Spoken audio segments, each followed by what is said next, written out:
All right, hello and welcome to this live stream where today we're going to be reading the Declaration of Independence. So I have not read this document from start to finish in my life. However, I'm very familiar with a few of the amendments that the Constitution has. So we're going to read not all of the Constitution on this live stream, but today we will read the entire Declaration of Independence. So get ready, buckle up, follow along, comment your thoughts about the Constitution, what's great about it, why it has stood the test of time, and why it has been such a important document for Americans, free Americans.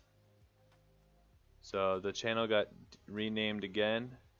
Yeah, I changed the name because pretty much everybody liked the old name, and I was the only one that enjoyed my first and middle name being squished together.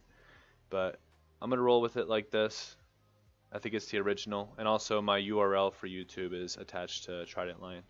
So thank you guys so much for joining. Thank you, thank you. So if you haven't read this document before the Declaration of Independence, then you are just like me. We are both new at this, so let's get into it. The Declaration of Independence. Action of the Continental Congress, July 4th, 1776. This is what it used to be called, guys. The Unanimous Declaration of the 13 United States of America. That was the first name. And then they changed it to this. I don't know what year though. So let's get through this, because we got a lot to cover and I'm excited because for the past couple months I've been eager to revisit this document because I remember hearing about it in school and being somewhat familiar with a couple of the amendments. Obviously, like the first two, everyone knows. So let's get into it. When in the course of human events it becomes necessary for one people to dissolve the political bands which have connected them with another, and to assume among the powers of the earth the separate and equal station to which the laws of nature and the law and of nature's God entitled them. A decent respect to the opinions of mankind requires that they should declare the causes which impel them to the separation.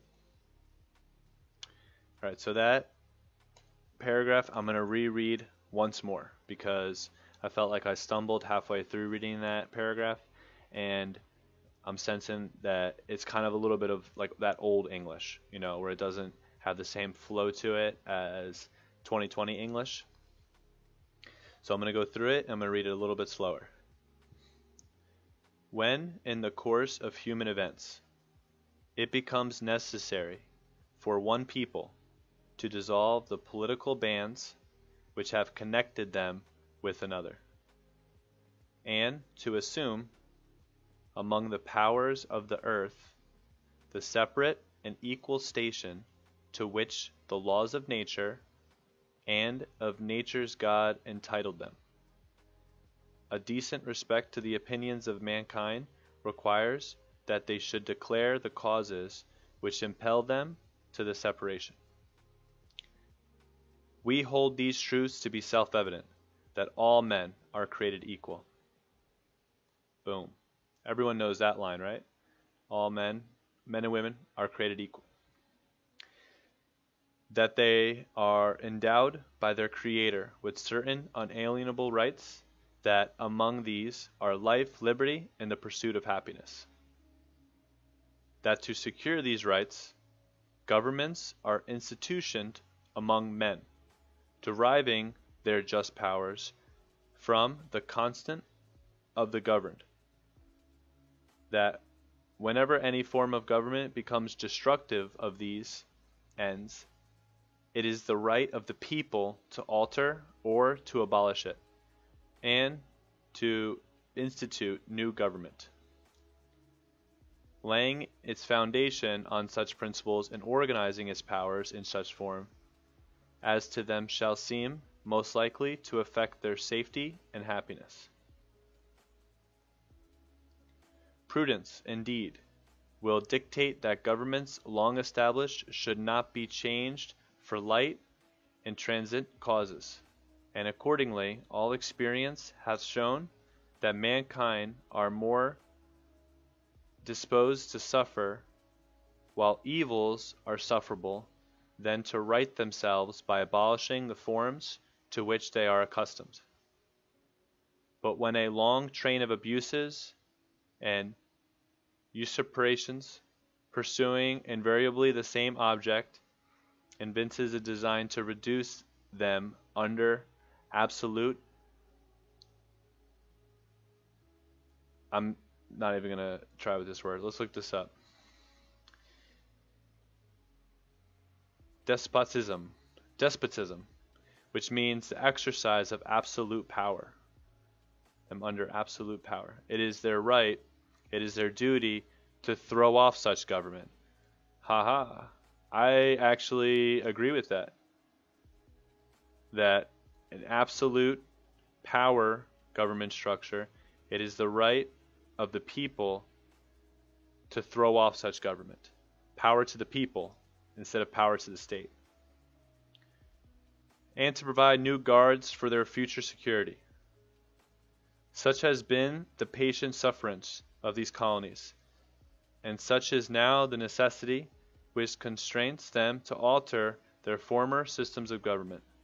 The history of the present King of Great Britain is a history of repeated injuries and usurpations, all having in direct object the establishment of an absolute tyranny over these states. To prove this, let facts be submitted to a candid world. He has refused his assent to laws, the most wholesome and necessary for the public good. He has forbidden his governors to pass laws of immediate and pressing importance, unless suspended in their operation till his assent should be obtained. And when so suspended, he has utterly neglected to attend to them. He has refused to pass other laws for the accommodation of large districts of people, unless those people would relinquish the rights of representation in the legislature, the right inestimable, too great calculate, to them and formidable to tyrants alone, or only. He has called together legislative bodies at places unusual, uncomfortable, and distant from the depository of their public records, for the sole purpose of fatiguing them into compliance with his measures. He has dissolved representation houses repeatedly, for opposing with manly firmness his invasions on the rights of the people. He has refused for a long time after such dissolutions to cause others to be elected, whereby the legislative powers incapable of annihilation have returned to the people at large for their exercise, the state remaining in the meantime exposed to all dangers of invasion from without and convulsions within. He has endowed to prevent the population of these states, for the purpose obstructing the laws of naturalization of foreigners, refusing to pass others, to encourage their migration hither, and raising the conditions of new appropriations of land. He has obstructed the administration of justice by refusing his assent to laws for establishing judiciary power. He has made judges depend on his will alone for the tenure of their offices, and the amount and the payment of their salaries. He has erected a multitude of new offices, and sent hither swarms of officers to harass our people, and to eat their substance. He has kept among us, in times of peace, standing armies without the consent of our legislators. He has affected to render the military independent of, and superior to the civil power. He has combined with others to subject us to the jurisdiction foreign to our Constitution and unacknowledged by our laws, giving his assent to their acts of pretended legislation. for quartering large bodies of armed troops among us, for protecting them by a mock trial from punishment from any murders which they should commit on the inhabitants of these states, for cutting off our trade with all parts of the world, for imposing tax on us without our consent, for depriving us in many ways of the benefits of trial by jury, for transporting us beyond seas to be tried for pretending offenses, for abolishing the free system of English laws and a neighboring province, establishing therein an arbitrary government and enlarging its boundaries so as to render it at once an example and fit instrument for introducing the same absolute rule in these colonies, for taking away our charters, abolishing our most valuable laws, and altering fundamentally the forms of our government, for suspending our own legislators and declaring themselves invested with power to legislate for us in all cases whatsoever. He has, what's this word, guys? Abdicted, which means renounce one's throne. He has abdicted government here by declaring us out of his protection and waging war against us. He has plundered our seas, ravaged our coasts, burnt our towns, and destroyed the lives of our people. He is at this time transporting large armies of foreign mercenaries to complete the works of death. It's archaic spelling for complete. Oh, that's how you used to spell complete back in the day, back in 1776. Complete. So transporting large armies of foreign mercenaries to complete their works of death, dissolution, and tyranny already begin with circumstances of cruelty and perfidy, which is deceitfulness and untrustworthy, scarcely paralleled in most barbarous ages and totally unworthy of the head of a civilized nation. So right now he's going over basically all of the tyrannical grip that the king at the time had on the colonists, which they wanted to be free from, and they wanted to get rid of.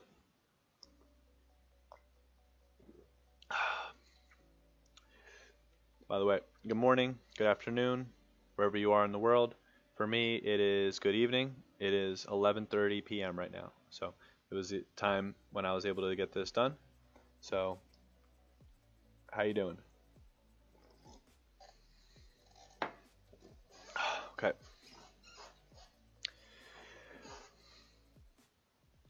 Right, back to it. We left off right here. He has constrained our fellow citizens, taken captive on the high seas to bear arms against their country, to become the executioners of their friends and brethren, or to fall themselves by their hands. He has excited domestic insurrection among us, and has endeavored to bring on the inhabitants of our frontiers the merciless Indian savages, whose known rule of warfare is an undistinguished destruction of all ages, sexes, and conditions. On every stage of these oppressions, we have petitioned for redress in the most humble terms. Our repeated petitions have been answered only by repeated injury. A prince, whose character is thus marked by every act which may define a tyrant, is unfit to be a ruler of free people.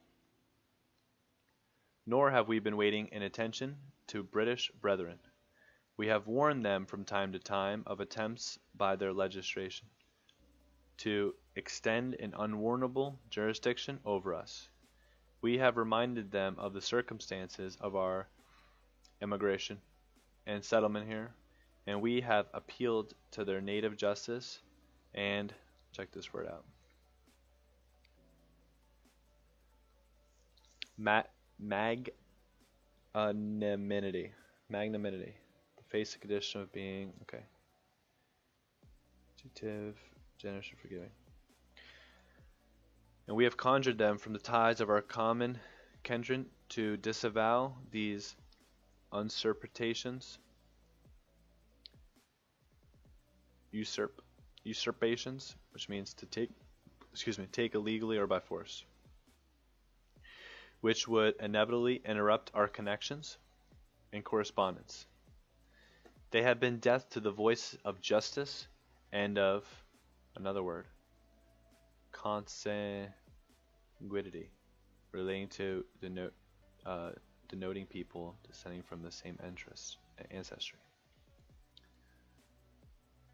We must therefore acquiesce in the necessity which denounces our separation, and hold them, as we hold the rest of mankind, enemies in war, in peace, friends.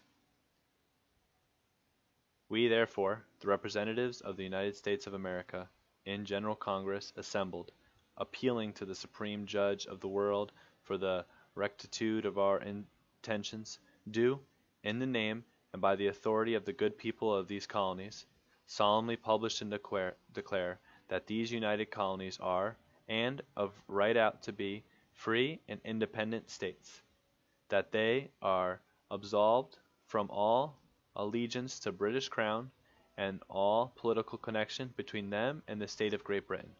It is ought to be totally dissolved, and that as free and independent states, they have full power to levy war, conclude peace, contract allies, establish commerce, and to do all the acts and things which independent states may of right do. And for the support of this declaration, with a firm reliance on the protection of the divine providence, we mutually pledge to each other's lives, our fortunes, and our sacred honors. Signed by order in behalf of Congress. John Hancock, President.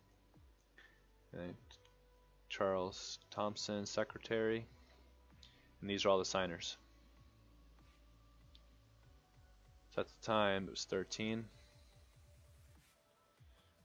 Grew up in New Jersey. Richard Stockton. There's a couple towns named Stockton too. Witherspoon, John Hart, Abraham Clark.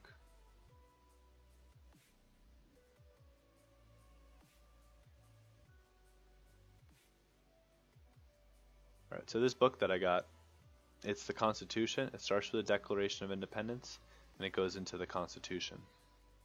Article 1, Legislative Branch, Section 1, Congress. All legislative power herein granted shall be vested in Congress of the United States, which shall consist of the Senate and the House of Representatives. The House of Representatives shall be composed of members chosen every second year by the people of several states, and the electors in each state shall have qualifications inquisitive electors in the most numerous branches of the state legislation. No person shall be representative who shall not have attained the age of 25 years, and have 7 years of citizen of the United States, and who shall not, when elected, be an inhabitant of the state in which shall be chosen. Okay, so you got to live in the state. Makes sense. You got to be 25 years old, and you got to be a citizen for 7 years. Representatives and direct taxes shall be appointed among the several states which may be included within this union, according to their respective numbers, which shall be determined by adding to the whole number of free persons, including those bound to service for a term of years, and excluding Indians not taxed, 3/5 of all persons. The actual, enumeration, act of mentioning a number of things one by one, shall be made within 3 years after the first meeting of Congress of the United States, and within every subsequent term of 10 years in such a manner as they shall by law direct. The number of representatives shall not exceed 1 for every 30,000, but each state shall have at least 1 representative. And then section 3 goes into the Senate, and the Senate of the United States shall compose of 2 senators from each state, chosen by the legislative thereon for 6 years, and each senator shall have 1 vote.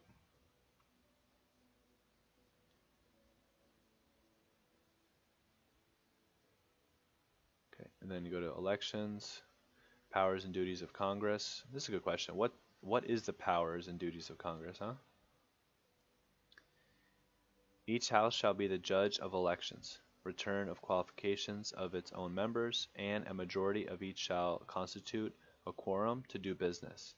but a smaller number may adjourn from day to day and may be authorized to compel the attendance of absent members in such manner and under such penalties as each house may provide. Each house may determine the rules of its proceedings, punish its members for disorderly behavior, and, with the concurrence of 2/3, expel a member. Each house shall keep a journal of its proceedings, and from time to time publish the same, expecting such parts as may in the judgment require secrecy. And the yeas and the nays members of each house on the question shall, at the desire of 1/5 of those present, be entered on the journal. Neither house during the session of Congress shall, without the consent of the others, adjourn for more than 3 days, nor to any other place that in which the two houses be sitting. Rights and disabilities of members, legislative power, powers of Congress. Alright, so Congress has the power to lay and collect taxes, duties, impose, and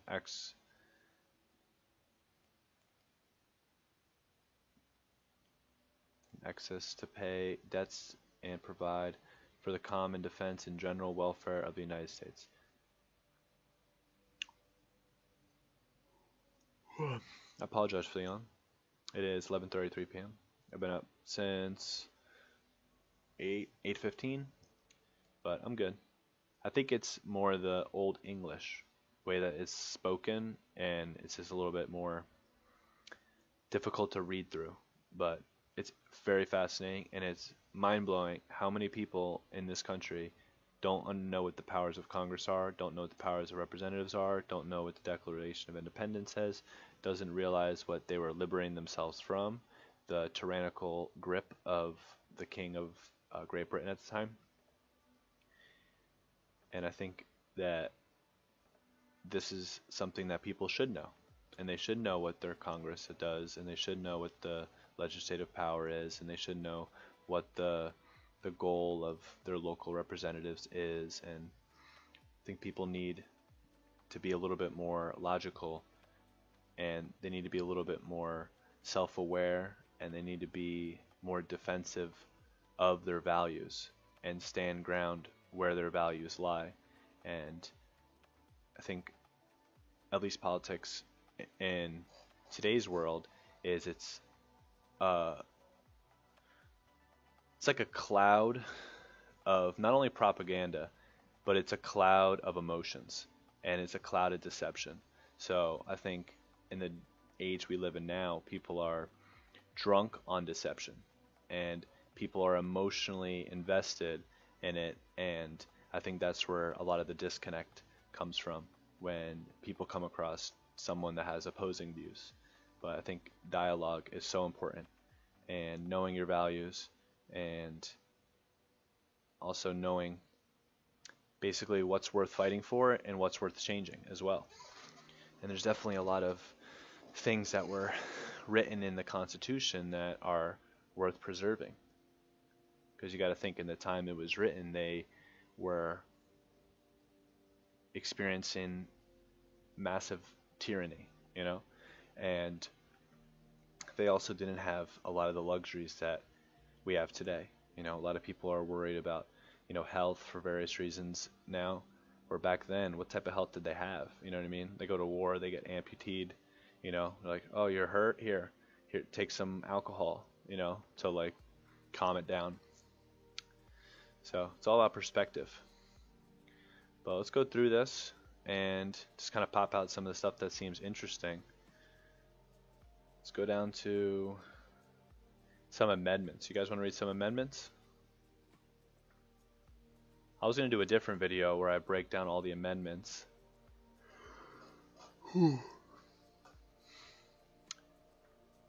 But I didn't expect the Declaration of Independence to be so short.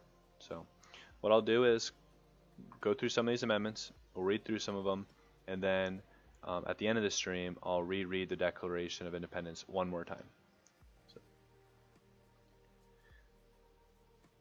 Oh, these are nice. Easy to read. What do you guys think about these?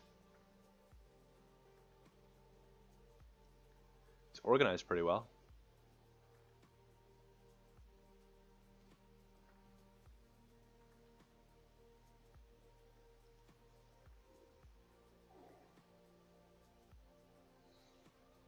Okay, so the First Amendment: freedom of religion, speech, press, and assembly.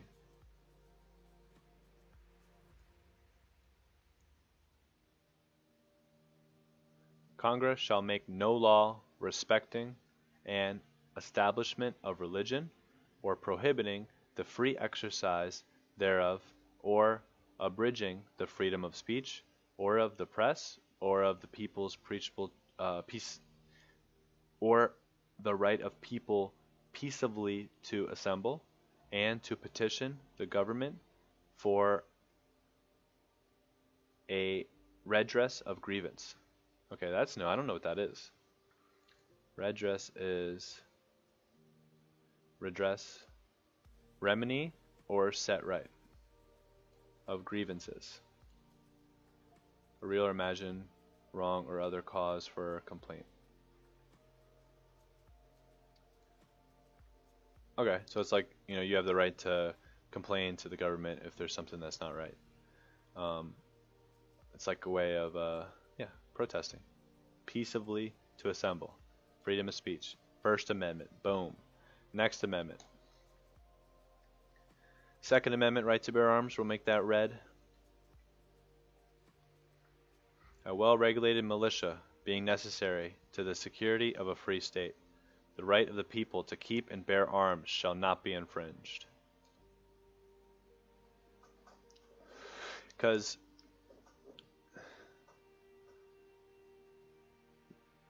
let's look at some other examples, like the war on drugs, for example.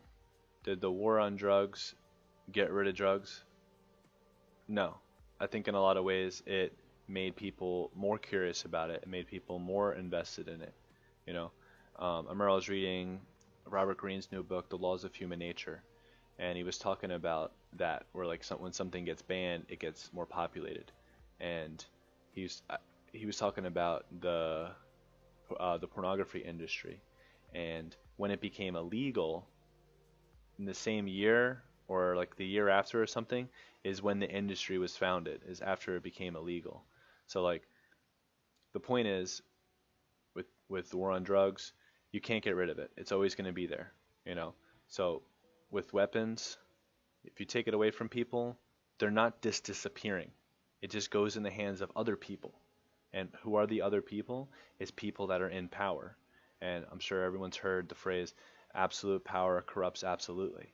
So, when a government of people have all the weapons and all the power over people, there's no doubt that they're gonna be controlling. They're gonna just tighten their grip of tyrannical control over people, because that's what people have done through all of history.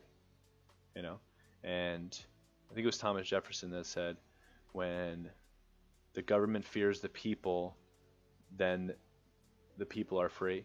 When the people fear the government, then there's tyranny. So I think that right there is one example why this amendment is so important. Third Amendment, quartering of soldiers. No soldier shall, in time of peace, be quartered to any house, without the consent of the owner, nor in time of war, but in a manner to be prescribed by law.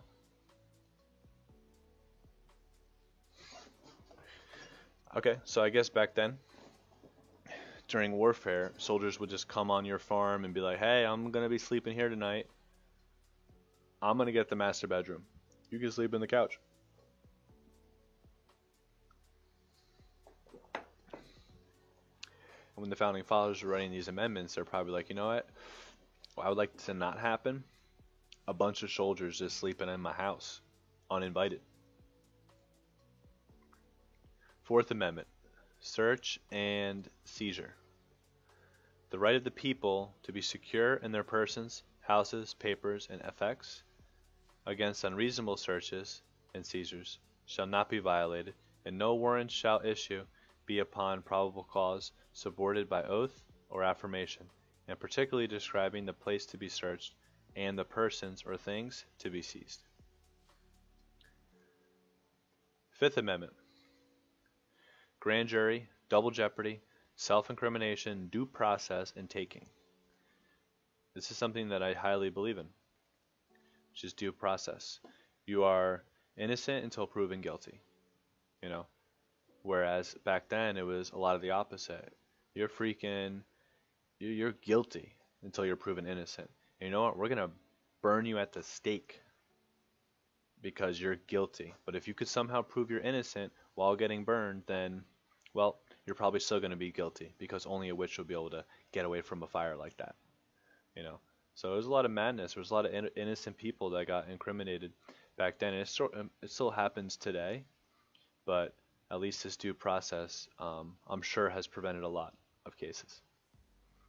No person shall be held to answer for a capital or otherwise infamous crime, unless on a presentment or indictment of a grand jury, except in cases arising in the land or naval forces or in a militia, when in actual service in times of war or public danger, nor shall any person be subject for the same offense to be twice put in jeopardy of life or limb, nor shall be complied in any criminal case to be witness against himself, not be deprived of life, liberty, and property without due process of law, nor shall private property be taken for public use without just compensation.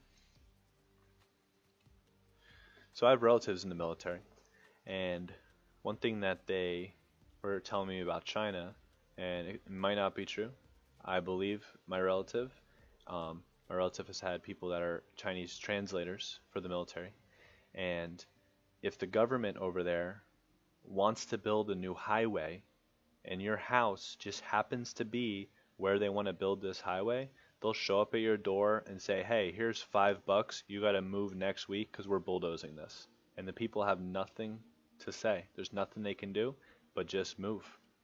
And the government has their way. Where this right here means that private property can't be taken for public use without just compensation. So that means the government's going to have to pay up somehow, some way, buy the house, buy the land.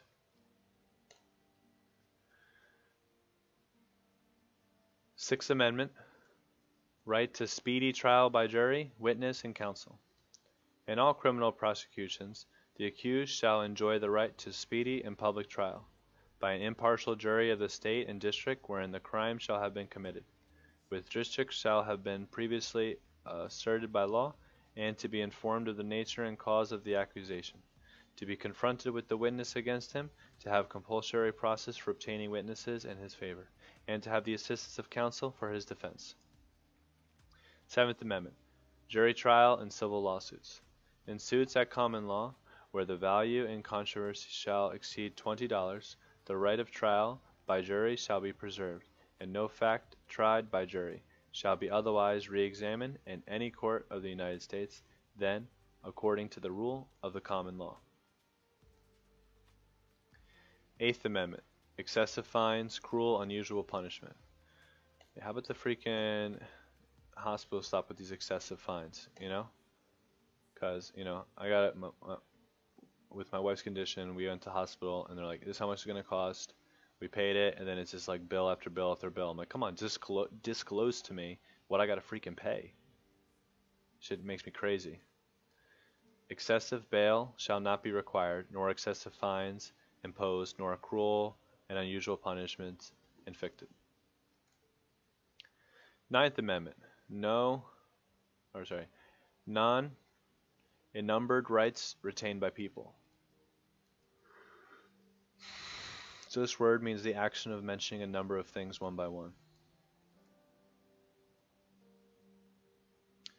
Certain rights shall not be construed to deny or disparage others retained by the people. 10th Amendment, rights reserved to states or people. The powers not delegated to the United States by the Constitution nor prohibited by it to the states are reserved to the states respectively or to the people. 11th Amendment, suits against states. The judicial power of the United States shall be construed to extend to any suit in law or equity commerced or prosecuted against one of the United States by citizens of another state or by citizens or subjects by a foreign state. All right, 12th Amendment. This is about the election of presidents and vice presidents, which is what we're going through right now with this 2020 election. The electors shall meet in their respective states and vote by ballot for the president and vice president, one of whom at least shall be the inhabitant of the same state with themselves. They shall name in their ballots the person voted for as president, and in distant ballots the person voted for as vice president. And they shall make distinct lines for all persons voted as president and all persons voted as vice president, and for the number of votes for each, which list shall sign and certify and transmit sealed to the state or to the seat of the government of the United States, directed by the President of the Senate. The President of the Senate shall, in the presence of the Senate and the House of Representatives, open the certificates, and the votes shall be counted. The person having the greatest number of votes for president shall be the president, if such number be the majority of the whole number of electors appointed, and if no person have such majority, then from the person having the highest number not exceeding 3 on the list of those voted for as president, the House of Representatives shall choose immediately by ballot the president. But in choosing the president, the vote shall be taken by states, representatives from each state having 1 vote. A quorum for this purpose shall consist of a member or members from 2/3 of the states, and the majority of all states shall be necessary to a choice. And if the House of Representatives shall not choose a president whenever the right of choice shall devolve upon them, before the 4th day of March next following, then the vice president shall act as president. As in the case of death or other constitutional disabilities of president, the person having the greatest number of votes as vice president shall be vice president, if such number of the majority of the whole number of electors appointed, and if no person of the majority, then from the 2 highest numbers on the list. The Senate shall choose the vice president. A quorum for the purpose shall consist of 2/3 of the whole number of senators, and the majority of the whole number shall be necessary to a choice, but no person constitutionally ineligible to the office of president shall be eligible to that of vice president of the United States. That was a big amendment. That was the longest amendment so far. All right, so 13th Amendment. Abolition of slavery. Neither slavery nor involuntary servitude, except as a punishment for a crime whereof the party shall have been duly convicted, shall exist within the United States, or any place subject to the jurisdiction. See? I think everybody can agree that slavery is bad. Now what's crazy is that slavery still exists in the world, and things like trafficking still exist in the world and in the US. So there's definitely involuntary servitude happening around the world, and probably even in this country still, but it just goes on in the shadows, in the black market. But this right here is so important, because this right here is saying that according to the United States, slavery is not accepted and is not tolerated, and if it's happening in the black market, then it'll be shut down when it gets discovered, so to speak. There's been plenty of trafficking busts that have happened in the US in 2020, which is such a great thing, something that we should all be grateful for. Congress shall have the power to enforce this article by appropriate legislation. Okay. 14th Amendment. Citizenship rights, equal protection, apportionment, Civil War debt. Okay. All persons born or naturalized in the United States and subject to the jurisdiction thereof are citizens of the U.S. and the state wherein they reside.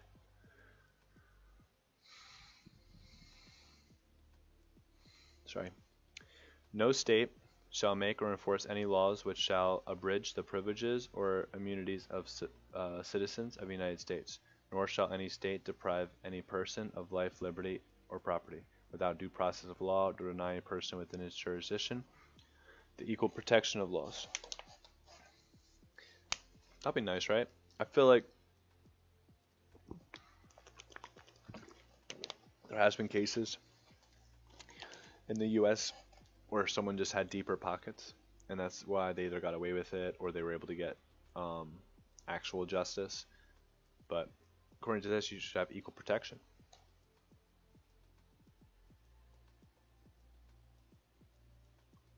There's a lot of sections on that. All right, so 15th Amendment, the right to vote not denied by race. The right of citizens of the United States to vote shall not be denied or abridged by the United States or by any state on account of race, color, or previous condition of servitude. Boom. We're all free. Period. We all have the right to vote. We have the right to work. We have the right to live our lives how we choose. Congress shall have power first. Okay. Income tax. That's why I like living in a state that doesn't require you to pay state income tax. That's what I'm talking about. Congress shall have the power to lay and collect taxes of incomes from whatever source derived, whatever appropriate among the several states, and without regard to any census.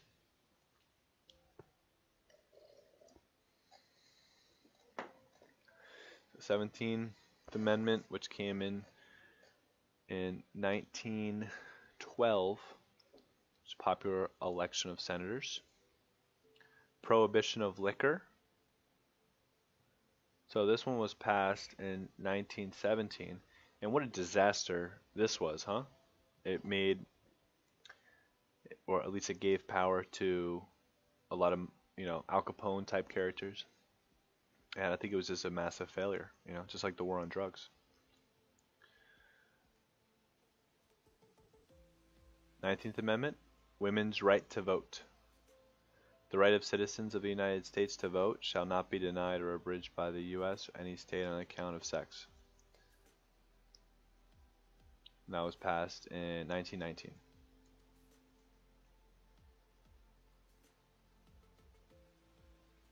th Amendment, presidential term and succession, Assembly of Congress. This is the 2-term limits. Repeal of prohibition. So they passed one in 1913, and then 20 years later they're like, all right, yeah, this was a massive failure. Let's just let people, do what they want with their body. Oh, this is the 2-term presidency. 22nd Amendment. 23rd Amendment is president vote for D.C.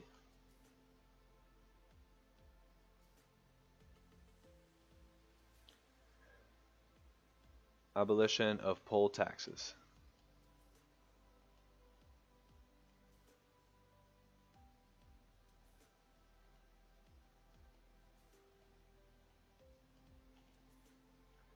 Right to vote at 18. Wonder what it was before then.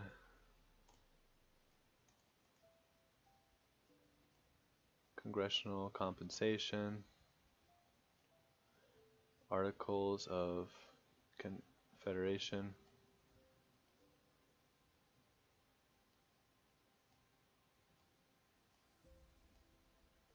Alright, cool. So that's what we're going to do. Go back, and I'm going to read the Declaration of Independence one more time. It took me 5 to 10 minutes last time. I'm going to read through this, and then I'm going to end the stream. So, thank you guys for checking this out. Let's reread the Declaration of Independence. The original name was the Unanimous Declaration of the 13 United States of America. When, in the course of human events, it becomes necessary for one people to dissolve the political bands which have connected them with another, and to assume, among the powers of the earth, the separate and equal station to which the laws of nature and of nature's God entitled them, a decent respect to the opinions of mankind requires that they should declare the causes which impel them to the separation. We hold these truths to be self-evident, that all men are created equal, that they are endowed by their Creator with certain unalienable rights, that among these life, liberty, and the pursuit of happiness.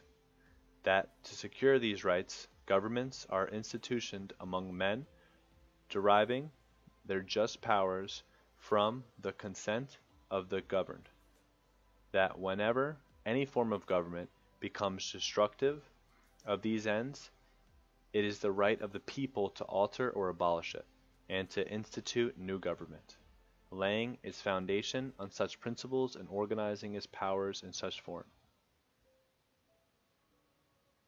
as to them shall seem most likely to affect their safety and happiness.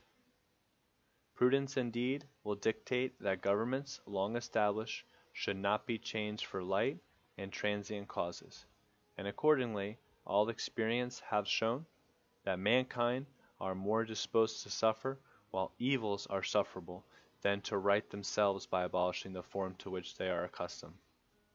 But when a long train of abuses and usurpations pursuing invariable the same object, evinces a design to reduce them under absolute despotism,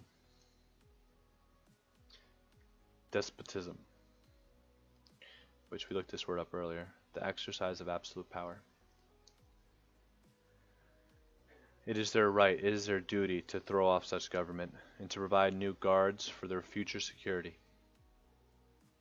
Such has been the patient sufferance of these colonies, and such is now the necessity which constrains them to alter their former systems of government. The history of the present King of Great Britain is a history of repeated injuries and usurpations, all having in direct object the establishment of an absolute tyranny over these states. To prove this, let facts be submitted to a candid world. Now he's going to go in. They're going to go in on this king. He has refused his assent to laws the most wholesome and necessary for good public.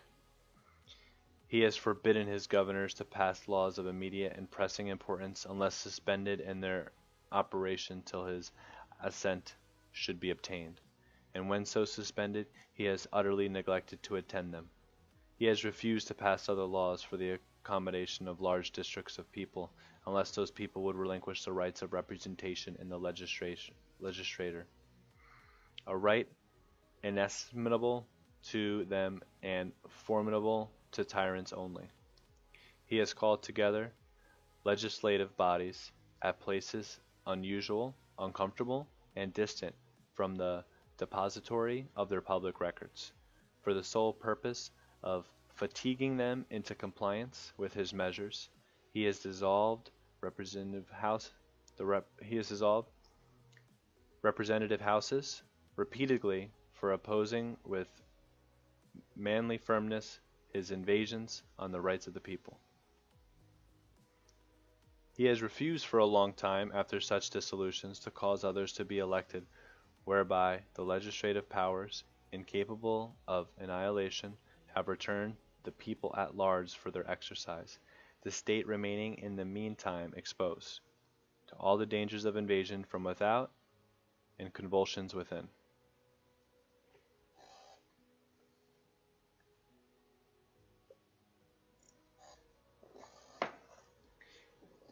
He is endowed to prevent the population of these states for the purpose of obstructing the laws of naturalization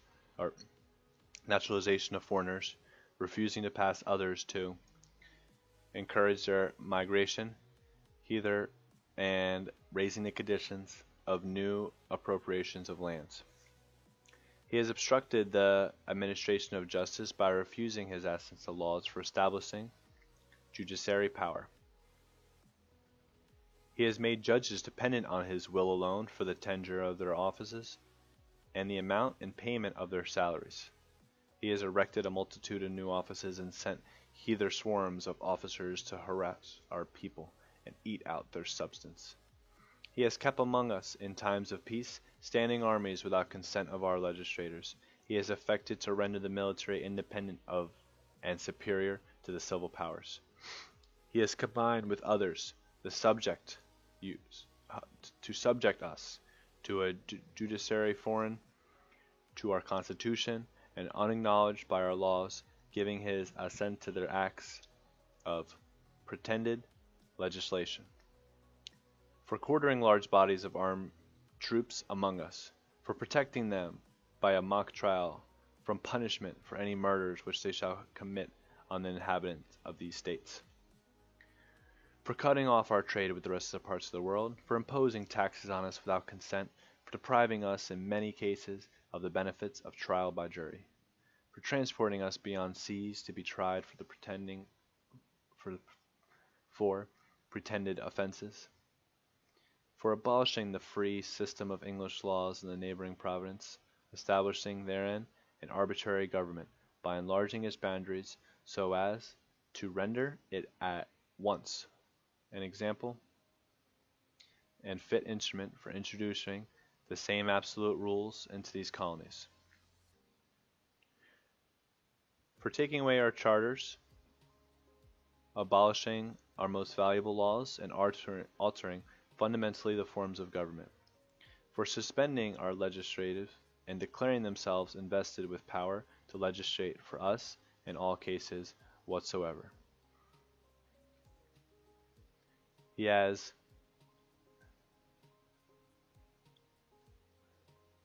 abdicated government here by declaring us out of his protection and waging war against us. He has plundered our seas, ravaged our coasts, burnt our towns, and destroyed the lives of our people. He is at this time transporting large armies of foreign mercenaries to complete the works of death, dissolution, and tyranny, already begun with circumstances of cruelty and perfidy, scarcely paralleled in the most barbarous ages, and totally unworthy of the head of a civilized nation. He has constrained our fellow citizens, taken captive on the high seas, to bear arms against their countries, to take the executioners of their friends and brethren, or to fall themselves by their hands. He has excited domestic insurrection, a violent uprising against authority. He has excited domestic insurrection among us, and has endeavored to bring on the inhabitants of our frontiers the merciless Indian savages, whose known rule of warfare is an indistinguished destruction of all ages, sexes, and conditions. Now, I know some people get upset that they call them savages, but at that time, I'm pretty sure everybody was savages. And they were not such an advanced culture like most people think. The Native Americans did not even invent the wheel at the time. And some people like to say, oh, well, they were like connected with the land. You know, they were like really smart with the land. Well, so were the colonists. You know, they knew how to hunt, they knew how to fish, they knew how to build a cabin and live off the land, so to speak. So, and a lot of these Indian tribes were very competitive, and they would, you know, kill babies, you know, which I think warrants the word savage. You know, if they want to take over another tribe, and they're willing to do that, you know. But anyways, in every stage of these oppressions, we have petitioned for redress in the most humble terms. Our repeated petitions have been answered only by repeated injury. A prince whose character is thus marked by every act which may define a tyrant is unfit to be a ruler of free people. Nor have we been wanting in attention to our British brethren. We have warned them from time to time of attempts by their legislature to extend an unwarrantable jurisdiction over us. We have reminded them of the circumstances of our emigration and settlement here. We have appealed to their native justice and magnanimity, and we have conjured them by the ties of our common kindred to disavow these usurpations, which would inevitably interrupt our connection and correspondence. They have been deaf to the violence of justice and of consanguinity. We must therefore acquiesce in the necessity which denounces our separation, and hold them. We hold the rest of mankind, enemies in war, in peace friends. We therefore, the representative of the United States of America in General Congress, assembled appearing to the Supreme Judge of the world for the rectitude of our intentions, do in the name by the authority of the good people of the colonies, solemnly publish and declare that these United Colonies are, and of right, ought to be free and independent states, that they are absolved from the allegiance to the British Crown, and that all political connection between them and the state of Great Britain is ought to be totally dissolved, and that as free and independent states they have full power to levy war, conclude peace, contract alliances, establish commerce, and to do all other acts and things which independent states may of right do.